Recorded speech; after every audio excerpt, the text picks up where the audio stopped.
Dictation at 150 words per minute. Be Stenovers. ready. 10 seconds.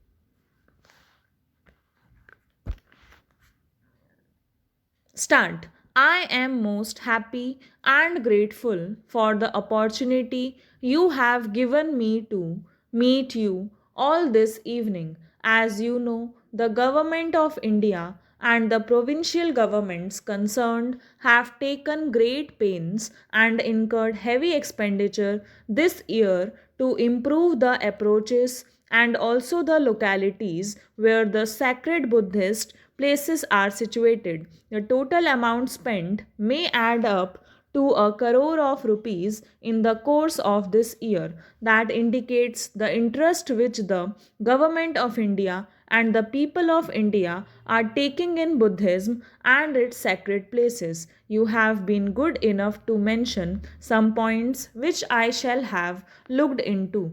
I will try to see that, as far as possible, no complaints are left unattended. You have mentioned Bodh Gaya. I have been personally connected with the Bodh Gaya affair for a pretty long time. More than 25 years ago, a deputation of Buddhists from Ceylon and Burma came here. It wanted to have control of the Bodh Gaya temple at that time, though the Congress had nothing to do with the government.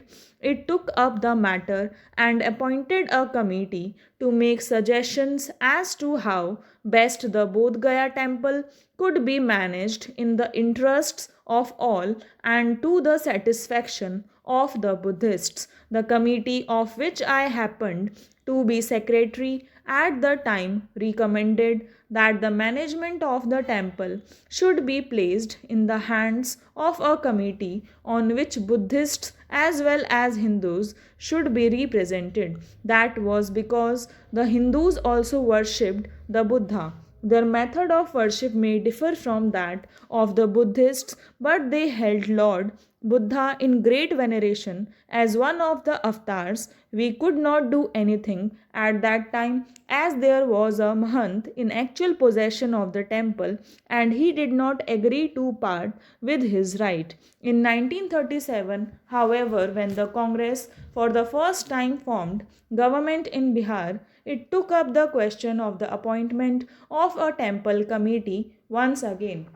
Unfortunately, however, the ministry lasted only a short time and nothing much could be achieved. In 1946, the Congress again came to power. The matter was then reopened and a law was passed by virtue of which the management of the temple was taken away from the Mahant. You have said in your address that there is no suitable platform for offering lights in the temple. I do not see any difficulty in meeting this request. You have also mentioned that there is no arrangement for the lights in front of the image all the 24 hours of the day and night, and that facilities should be given to pious pilgrims to stick gold foils to the image. I shall refer these matters to the temple committee, though personally I do not see any difficulty in accepting these suggestions. You have also said that you require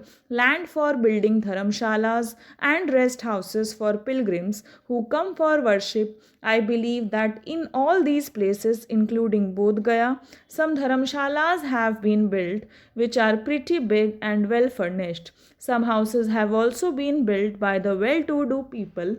If more dharamshalas are needed, they can certainly be built with the help of philanthropic organizations and individuals.